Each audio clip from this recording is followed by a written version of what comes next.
Now, it almost feels a little bit inevitable, like it did for Al Hilal for so long when they just were building and building, kept adding more and more quality to the side to win that Champions League. It feels like Al Sadd are sort of going down the same path. It's clearly their number one target, and they've got a side that is capable of winning it. But as good as they are, they got beaten easily in the league last season by Al Duhail, which brings me on to Al Duhail as well. They've kind of a little bit flattered to deceive so far. We mentioned they got beaten 4-2 by Sharjah, but we know from the Qatar Stars League that they can go toe to toe with Al Sadd, and they're in the crossover group. So as things stand at the moment, they'll meet in the round of 16 if things were to stay as they are. So, what's your assessment of the two Qatari sides, and which do you think is more likely to advance further in the competition if they do meet in that round of 16?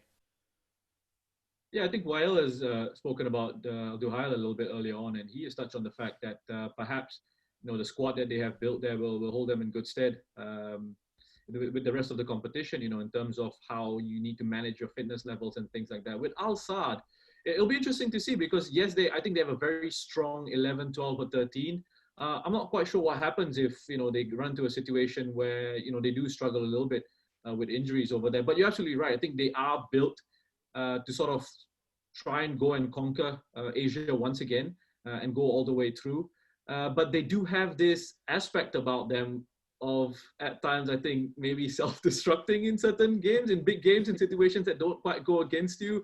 I wonder if Xavi at times is a little bit too interested in the attacking side of the game and not that concerned about the defensive structure, the defensive shape of his teams. I mean, I go back to, I think it was that semi-final, was it a semi-final against Al Hilal last year where they got a player sent off and you think, okay, you still got a second leg to go.